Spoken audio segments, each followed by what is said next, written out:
ఇలా చేద్దాం. ఆ ప్రార్థనకి ప్రతి ఆదివారం వెళ్తుంటే పని అవ్వట్లేదు కానీ ఎప్పుడో 2-3 వారాలకు వెళ్దాం. వాళ్ళు బాగానే ఉన్నారుగా, వాళ్ళు అసలు ప్రార్థనకే రారు, వాళ్ళు బాగున్నారుగా, వాళ్ళు అసలు భక్తిగానే ఉంటారు, వాళ్ళు బాగున్నారుగా. అసలు వాళ్ళ అభిషేకం వేరు, నీ అభిషేకం వేరు. అసలు అసలు వాళ్ళ పిలుపు వేరు, నీ పిలుపు వేరు. ఈ రోజు వాళ్ళు బాగానే ఉన్నారు అనుకుంటున్నావు, కానీ వాళ్ళు బాగు కొంతకాలం మాత్రమే.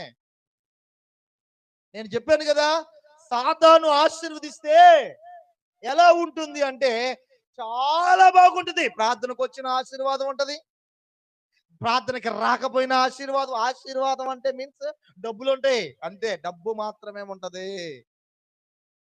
నేను చెప్తున్నా వినండి, సాతాను ఆశీర్వదిస్తే డబ్బు మాత్రమే ఉంటది, కొత్త ఇల్లు మాత్రమే ఉంటది, ₹1,00,000 బెడ్ మాత్రమే ఉంటది. సాతాను ఆశీర్వదిస్తే ఒక మంచి కారు మాత్రమే ఉంటది. అర్థమవుతుందన్నమాట. అదే దేవుడు ఆశీర్వదిస్తే ₹1,00,000 బెడ్‌తో పాటు సుఖ నిద్ర ఉంటది. దేవుడు ఆశీర్వదిస్తే మంచి కారుతో పాటు ప్రశాంతకరమైన జీవితం ఉంటది. దేవుడు ఆశీర్వదిస్తే మంచి ఇంటితో పాటు గొప్ప ఘనత, శాంతి, సమాధానం ఉంటుంది.